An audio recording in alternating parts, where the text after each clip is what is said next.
Welcome to the 6th Annual Food Justice Film Festival presented by the Center for Biological Diversity. I'm Linda Rico, Food Justice Film Festival Coordinator with the Center. I'm so happy to be joined today by Jamey Steiner and Debbie Millikan. Both Debbie and Jamey directed and produced the film Feeding Change, which is featured in this year's festival. Jamey is the owner of Honolulu Creative Media in Honolulu, Hawaii, and Debbie is the first ever Director of Sustainability of Punahou School in Honolulu, Hawaii. A big aloha and welcome to the both of you, and thank you so much for speaking with me today. Thank you for Thank you for having us. having, yeah. Hello. Thank Wonderful. you both so much. So I would really love to start with the making of this film. It takes a deep dive into Hawaii's food system, highlighting the challenges and solutions and all of that Hawaii faces in terms of food access. So can you both share how you were inspired to partner up and make such an important and informative film? Sure, maybe I'll just start if that's okay, Jamie. Mhm. This project really culminated or really got going with the Hawaii Farm to School Network. And we're a statewide network of organizations that support food education in schools. And I think one thing that we were struggling with or finding there was a need for in our work is for student advocacy around food systems and policies that we had a lack of resources for teachers to teach. So we developed this project to create professional development for teachers in Hawaii. And we thought we should also have a resource for teachers of what's really happening in the current state of our food system, in particular around school food, or at least to understand the context for the challenges in school food. And just to really quickly get to that, young people want to eat fresh local food. They see how easy it is to grow kalo and ulu and even fruits like papaya and banana. But then they go to the cafeteria in their school and they're not finding that, right? Mhm. So Jamey also, and you can jump in too, Jamey has been involved with work that the Farm to School Network has done previously. So it was a really, and we've seen his work around some of the other materials that we were making and found that he would be an excellent partner in this project. Yeah, certainly. Yeah, I had the opportunity to do a couple smaller projects, basically all around this subject and involvement with schools and education around food. And then Debbie and I met in an event and started talking about things we had in common and how I was a Punahou student and Oh, um, nice. yeah, and this project idea came up and she asked if I was interested and I was like, yeah, that sounds like something I'd love to do. So we pretty much That's got to awesome. work right away on planning it out and it all came together. It all came full circle, it sounds. Yeah, absolutely. That's awesome. Well, speaking of Punahou, Debbie, for decades you have been a sustainability educator working with Waikiki School, Iolani School, and now at Punahou. You've also established key partnerships and helped raise funding for the Oahu Forum to School Network, like you just mentioned. Can you share more about what the Oahu Farm to School Network is and does in terms of like with the students? And why learning about food cultivation and building a relationship with the land is so important to youth overall. Yeah, thank you. What a great question. I guess maybe I'll just start by setting the stage for us. We're an island state, so we have different islands, right, where our population lives on. So how do you build a network across all those islands? So our strategy is a statewide network that includes island level networks. So on each Okay. island, on Maui, Hawaii Island, Molokai, Kauai, Oahu, we all have um, if you will, individual networks that support the schools and the farmers and chefs and filmmakers and others on each of those islands to help overall support um, food systems education, school gardens, and procuring local food into our cafeteria. So Oahu Farm School Network has been around pretty much since the beginning when we came Mhm. together as a statewide organization. And we really think it's important for young people to get connected to food systems, to learn how to grow food, to build that sense of belonging and responsibility to Hawaii. Um, and and in this project in particular, helping young people to see their role in the future of these food systems, not necessarily as a farmer. I mean, of course, we want to support all areas of food production in Hawaii, but Right. everyone has a role to play. So the Hawaii Farm to School Network really does that. We just had a meeting last week at one of our lo'i, and that's an area where we're growing, where farmers can grow kalo, one of our staple foods, in wetland areas. And the idea there was that how can we help support more kalo getting into our school meals? And our That's farmers are ready. wonderful. And yeah. That's amazing. Is there a bigger focus on like ancestral foods or like indigenous to Hawaii foods? Yeah, kalo is one of those really important indigenous foods that has a critical mo'olelo or story and history to Hawaiian people. There are others that were brought here from the early Polynesians that settled in Hawaii. I've mentioned a few of them already, and I know I'm just throwing them out there. So blue or breadfruit, which is grown throughout the Pacific region. Um, Kalo, as I mentioned, is also called taro and grown and eaten in many places all over the world. And sweet potato varieties. There were hundreds of them here in Hawaii. Jamey can jump in. He knows his family has been here for um, banana. There's a bunch. So Hawaii is not about pineapple. It's about these important Right. indigenous foods Yeah. that grow in agroforests and other systems that are unique to Hawaii. And sustainable food too, because that's how it all used Yeah. to be. It was a Yeah. real sustainable system. And Mhm. so, Exactly. Yeah. Growing on an island. Yeah. Sorry. yeah. So it's not so much about preserving like the past for just for food's sake. It's Mhm. a lot of it is like creating sustainability because we are so dependent on imports and the outside world and helping Right. it. So there's multiple layers of cultural importance as well as sustainability practices. Right. That actually goes right into my next question, Jamey. This film did such a good job of honing into Hawaii's unique position, being that it's, part of an island chain in the middle of the Pacific. Well, Oahu is part of an island chain, but the whole thing. And how the challenges such as high prices due to importing, issues with distribution and availability have led to focusing on ways to improve food access through education and creating more locally based food channels. Can you speak on how this has been improving and what islands have seen some of the most success? Yeah, so I mean, I think Debbie would definitely have more of the answers as far as those kind of questions go. I think my role mostly is a filmmaker, you know, brought in to kind of use my skills as telling people stories. And so, I mean, that's just kind of the way my work is. I'm so, diverse in like all the different kind of like sectors and businesses that I work with. And so this was definitely a great opportunity to get the behind the scenes look at like all these different people and organizations in Hawaii that are involved in food production, distribution, making changes and stuff. So um, I definitely, it was a learning experience for me too. I mean, there's definitely a lot of things that I learned that I didn't know a lot of details about. And so uh, I think as eye-opening as it is for a lot of people watching this film, it was for me too as well to kind of just dive in with the storytelling and find, people that were inspiring me as a filmmaker to, highlight what they're talking about. Right.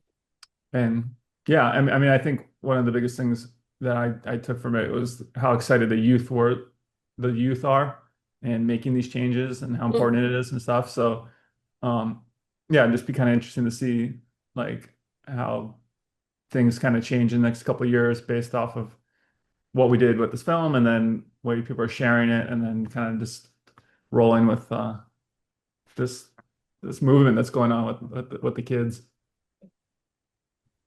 Yeah, I mean, maybe if I could, I'll just add, you'll see in some of the shots in the film, there's groups of young people, and that's because, it worked out really well, this youth program that we run where we bring high school students to these places so they can see firsthand. How does all Right. our food get here? They've been hearing it for a while now that Hawaii is relying on whatever the number is, 85, 90%. And that's what's so funny that we Mhm. import, right? Some Right. number, some percentage of our food. But the kind of funny part about it, maybe it's not funny, is we're not really tracking. So you might hear people say 85 or 90%. Anyway, the point is, there are challenges associated with that for many reasons, and impacts by the choices that we make for there. So taking the students down to the port of Honolulu, where all of our goods and food included is coming in from outside of our state, right? And so they can see firsthand those challenges. And then also at that same port where we visit, there are ships that are bringing food, many perishable foods to the other islands. Food can also be, of course, transported through airplanes. But so your question about, are some islands more successful than others? Really, the quick answer is if an island can produce food for its people on that island, then, in terms of food security in the sense of, access to food, not necessarily, affordability, but then that island would do a lot better. So Hawaii Island in particular has a region of incredible food production.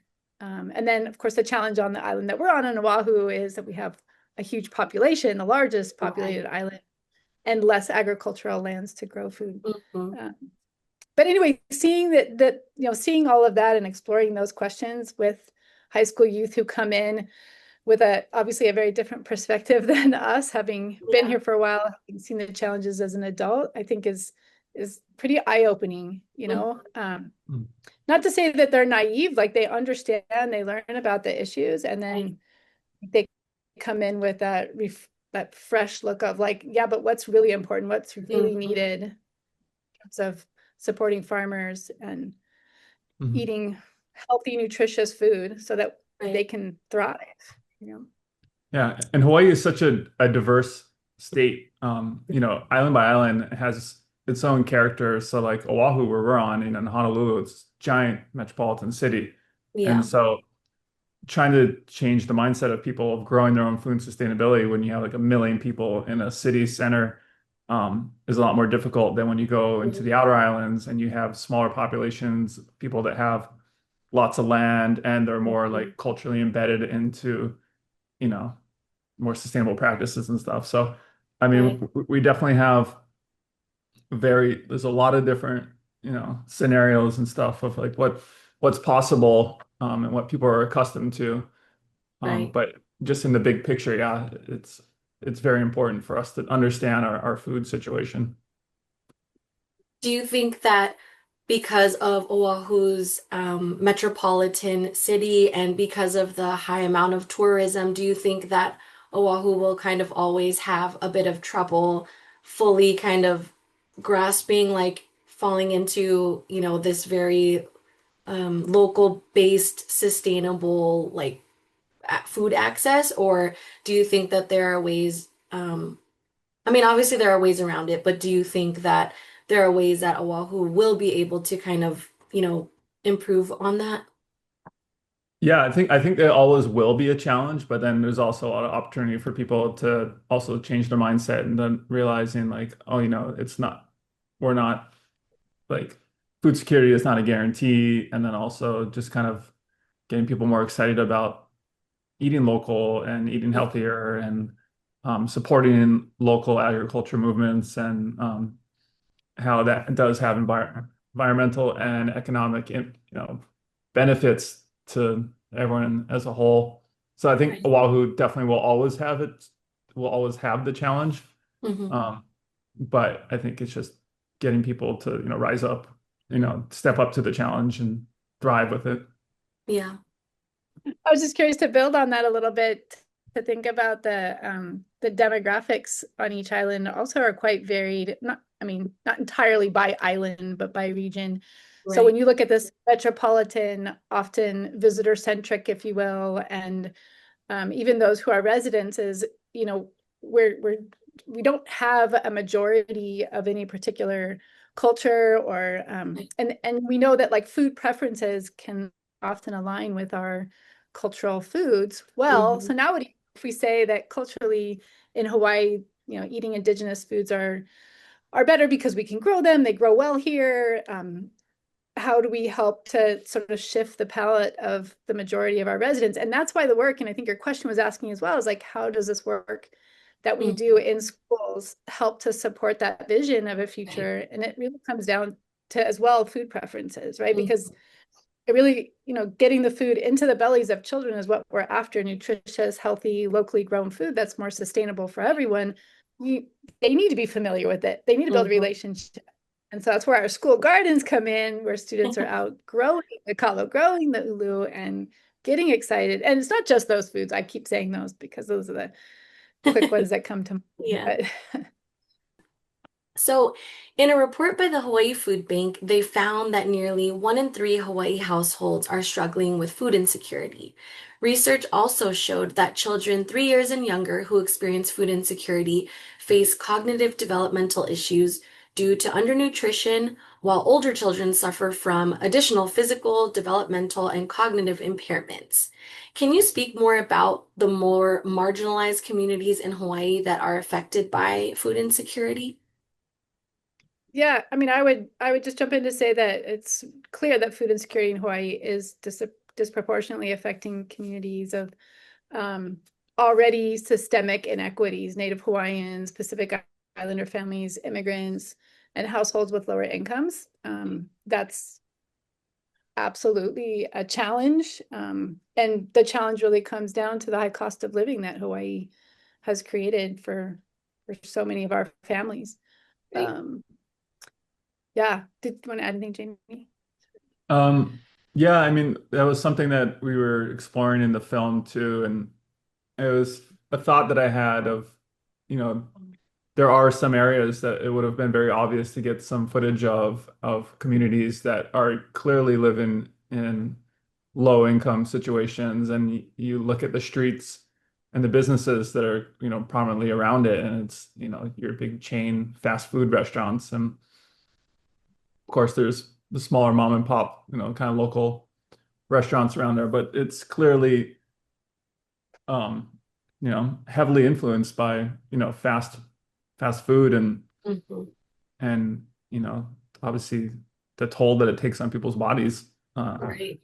But also still trying to be sensitive or not trying to point out any particular, you know, area or, film people specifically that are, being affected by it and stuff. But, just we did make mention that, those things are, real. Yeah, I mean it's very, very difficult, especially even with seeing in the film too how they even spoke about not even necessarily like fast food places all the time, but also just there are some staples in Hawaiian like local foods, not even in Hawaiian culture, that aren't indigenous, like spam or things like that, that were pushed really heavily onto communities because it was cheap and because it was easy to get. So that was really interesting too in the film, just talking about not only, focusing on fresh, healthy food, but also getting away from some of these other foods that have kind of become part of the local diet, that Oh, for aren't sure. healthy. Yeah. Yeah, no, But spam musubis are such a big part of the culture now that's like they're so iconic. Right. And everyone's gonna have their opinion on what those are, what they represent and stuff. But Hmm. yeah, no, that's definitely an important part is, talking about what is healthy, and what can be treated more as, something that is more like a treat opposed to like a daily, stop by 7-Eleven and get a spam musubi to like nourish your hunger opposed to something that could be more, you know. it also speaks though to that sort of relationship to food. I mean, each of those foods that we talk about, ramen, I don't know, you can name, I don't know, my mind's just blanking really quick, but like they also have a history in Hawaii, very important history from, immigrants who came and brought these foods from their homes right over time. Hmm. And I think that's fascinating. And I think people really honor that too when they say that. Well, I came in malasadas. I don't know, just name a bunch, right? There's so Yeah. many Mhm. that we eat on a regular basis that we call Hmm. local, but Yeah. because they have a history, someone brought them here, some immigrant brought Right. them to Hawaii. And Yeah. Yeah. I mean, like we're then just a total melting pot of cultures and different food. And so yeah, Hmm. Simon, for instance, that was made in Hawaii because that was all the different plantation workers, that got together and would pitch in on different ingredients, to make a big pot and share it with each other. Stuff. So I feel like, yeah, there are definitely a lot of foods that are unique to Hawaii. Spam is certainly not, I think that's like a post-war time, survival meal sort of thing, but it's become such a like thing that even the tourists want to come get now, so Hmm. that's an interesting one. Yeah. So, what changes have you seen in schools that have been made to ensure that children are getting access to healthier foods and not the spam musubis, but the more plant-based or locally grown fresh foods? Yeah, I can start with that one. Wow, it's tough. So I guess maybe first I'll preface it with that Hawaii being one Department of Education, and we're the only state in the country.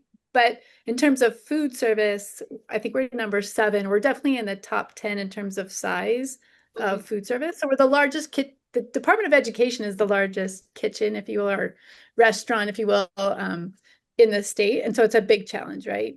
Mhm. From what I've seen, or what we've been working on as a statewide network from to school supporting local, is to work with our policymakers at the level of the legislature and Department of Education to figure out, can we set benchmarks? Can we have goals? And right now there's a law that mandates that the Department of Education serve 30% of the food by cost in school meals be local by 2030, and then 50 by 2050. So there's sort of these steps to get there. But the roadmap is the hard part, right? Like, it's easy to say, hey, by Right. 2045, we're this, or by 2030. And the harder part is, so what I guess what I'm gonna jump to is, even though the Department of Education is reporting still 6% local in their meals, doesn't mean there hasn't been a lot of headway. Some of that has Mhm. to do with changing the policies and the ways that procurement is done, for example. Okay. And sometimes that change is slow. I would say on the other end, the increase in the number of school gardens on campuses has been huge over the last 15 years of the work of the network. We're making Mhm. 15-year anniversary right now of that. Oh, So that's we've been wonderful. able, yeah, so since we've been able to track, we're now upwards in the 90% of schools report that they have some space for growing food on campus. That's huge, right? Yeah. And we know that both of them have to be there. So even if we buy all the local food, if the children don't eat it because they aren't familiar with it, then we haven't done anything. We haven't solved anything. Right. So we have to see the two of those together. And I Mhm. think that's exciting work. It might feel slow, and it is because it takes time. But that's kind of the big changes I've seen.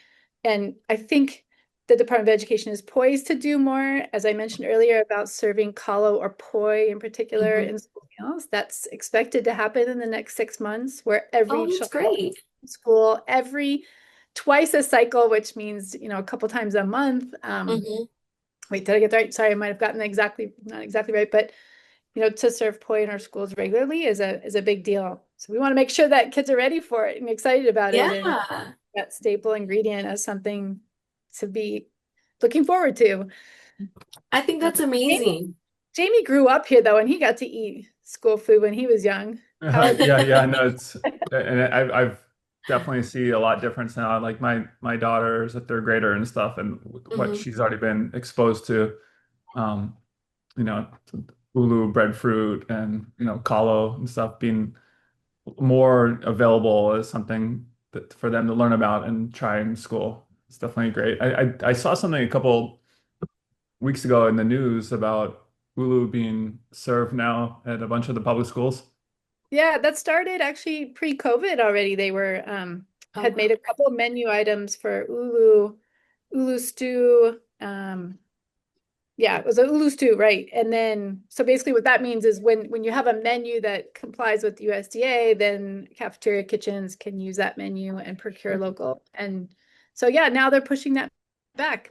We have a co-op, the Ulu Co-op in Hawaii, that's been instrumental in making sure that they can source and aggregate breadfruit from multiple farmers and get that to DOE. Because that's also not a big task when they're asking for thousands of pounds of something, right? It's not like Right. Mhm. a restaurant down the street, but Yeah, so I think that's what they were talking about.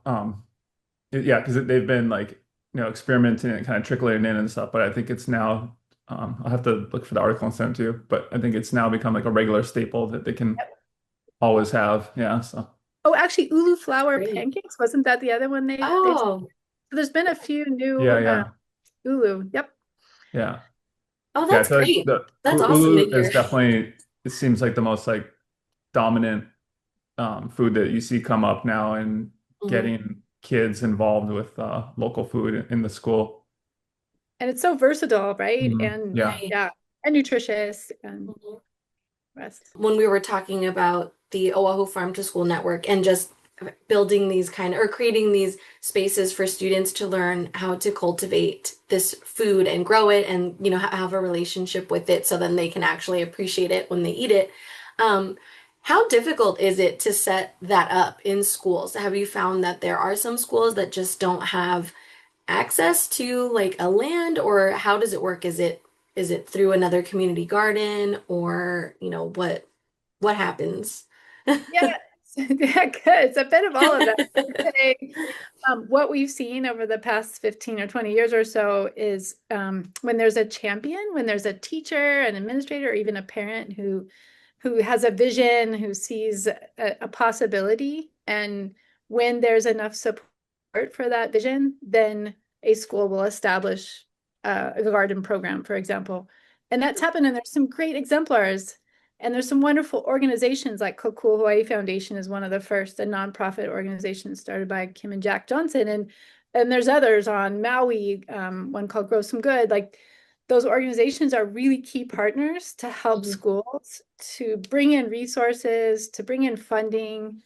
Um, and then the great thing is the network saw this over the years and thought we really need to have someone in DOE who's dedicated full time to school gardens, and we now have that position.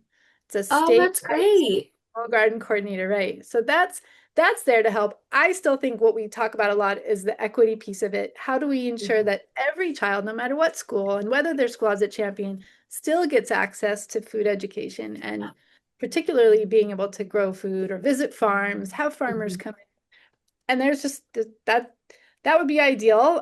There's work that came out of the Hawaii Island School Garden Network years ago that I got lucky enough to be a part of, which is creating a curriculum map because our schools are Oh, all that's great. standard based. So we need Hmm. to make the connections for teachers and administrators Right. to, oh, you need to teach these standards. Here's how you can do it in a school garden. And basically we can teach everything in a school garden, math and science and Yeah. English and all of it, right? So that I think has led to a number of professional development Hmm. courses for teachers. And I mean, there's always more to do, but um, Yeah. that's really exciting, and why the network I think can be really strong for our schools. But again, back to that piece, like it would be nice at the end of the day if every child in Hawaii in every school had the chance to grow food. In terms of whether it's food policy or just schools, have you noticed any improvements made to help children who are coming from a more marginalized area or students who are suffering from food insecurity? Are there extra programs for those children? Yeah, food bank and the pantry and DOE. I mean, there's a probably should have been more prepared for exactly, but there's quite a number of programs. There's Cow for Keiki is a more recent one that's happened mostly on Kauai Mhm. Island, and those are different and various programs to help bring sometimes local, sometimes simply food in bags to help children over the summer. So summer feeding programs where they're not in school and they Mhm. don't have access to food, and for weekends. Okay. Um, and then there's also the double bucks program, it's called. So Mm. you can double the value of your SNAP benefits by Oh, purchasing wow. local. So instead of, you know, a dollar, you can get $2 worth of local. And Hmm. there's more vendors who are, or I guess, stores who are taking that. Um, and those kinds of things need to continue, right? To Yeah. support young. You said it earlier. I mean, when you're hungry, it's hard to learn. And we ask these Right. children of food insecure families that come to school, Hmm. and it's not easy. There's different things happening at I've seen schools where they have like a canteen, right, where they kind of have food available for children. But yeah, did you remember seeing anything else, Jamey, to add?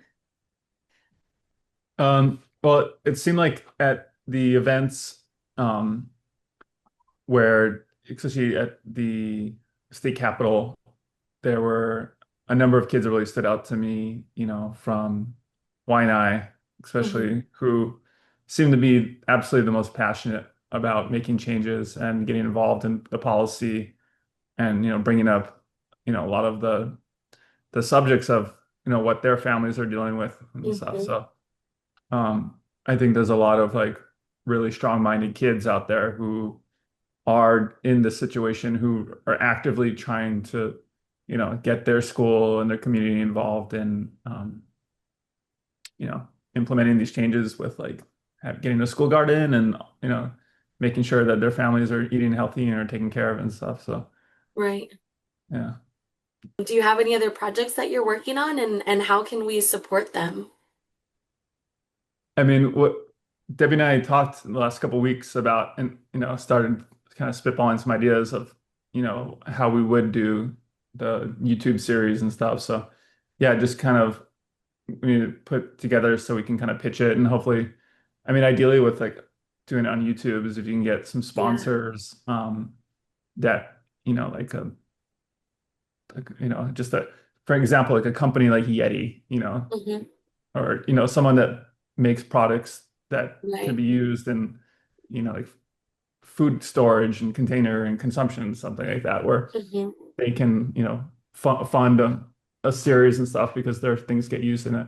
But then there's also, like also looking for, people that just want to help sponsor, help fund the project. I Right. mean, yeah, I mean, so I do all kind of video production and photography things. So I do a bunch of different commercial things and stuff. But, as far as this food thing goes, like I think, yeah, getting a series would be, that's the goal, the plan. That's amazing. Is there a place where people could go to donate to help with a project like this, or would that be something that comes later, or is there already an existing um, place where people can support? It's something we got to work on. I'd say for now, Okay. just going and watching the original film on YouTube, just getting the views up and Okay. sharing it and stuff. Because it's on YouTube, it's free. We wanted to just, make it available for anyone in the world to watch it and share it instead of, putting it behind like a paywall or Right. starting it in festivals and getting people in the theaters to see it or that. So yeah, just support the original film, let that, build momentum and stuff, and then yeah, we can just keep rolling with it. Yeah, Absolutely. and the educational angle of it through the farm to school work, the hui there, you know, that is a nonprofit that can accept funds, and that's how we were able to get the funds to run this project. And Okay. that's an avenue that we can continue to develop and work on. What about Um, you, Debbie? Do you have any projects that you're working on with Punahou School right now? yeah, actually, but maybe just to segue real quick on the Feeding Change 2.0s that we're whatever we want to make. I think we've talked a lot about youth voice, and I think that's really important. They Oh really, yeah. especially ones who are, taking the time to understand the systems and to understand policies. We started a youth food council for the state. So Oh, up to that's great. 15 members, yeah, representing all of our islands. They're high school youth, but some of them have graduated and gone on to college and are continuing to be involved. And Awesome. and so the more young people that we get and encourage to you know understand, to talk to legislators, to work on the advocacy part that's so important for justice, as we know. So that's also part of our work in through Punahou called the Climate Future Forum, where we see food systems, energy transportation, human rights, all the things Hmm. lumped under, how are we taking action for the future? And so we do an event in November that launches us for our legislative session starting in January. And so that's really fun. And then the program through Punahou that we started, it's a fellowship for high school students. So not just those who Oh, attend cool. our private school, but Cool. attend any school that can apply. And we have our first cohort finishing or graduating this Saturday. They've been with us for Oh, 16 that's months. great. Yeah, and they're putting on a climate festival, and part of that festival is a farmer's market, and they've invited chefs to prepare dishes with local ingredients. So it's gonna be really exciting. So that's That's incredible. yeah, yeah. So we'll just keep adding. We have another 23 students Yeah. that can group and going. So hopefully we're building future leaders in Hawaii. And Right? Oh, congratulations on that. That's yeah, exciting. they're easy to work with. They're very smart and they're all super inspired to do what's needed. They see their role in this, because so many of our leaders have shown them the path. Right. Jamey's film shows them the path of what they can do. Oh, it's a great film. I'm so happy that you gave us this film to show at the festival. I'm so excited for everyone to watch it. Like I said, I think it just does such a great job of really showing Hawaii's unique position in all of this and how hard everybody is working to kind of overcome these challenges. So thank you again. And thank you both so much again for speaking with me today. It was such a pleasure. I had a great time speaking with you both. Thank Absolutely. you. Thank you. Yeah, thank you for sharing it and having us involved. Absolutely. You're And welcome. as a oh, and as a reminder to everyone watching, don't forget to sign up for this year's Food Justice Film Festival at foodjusticefilmfestival.com. The festival is free to watch all four films anytime from October 23rd through the 26th. You can also catch all of our 2025 virtual interviews on our site all year long. Thank you everyone for watching and have a wonderful day.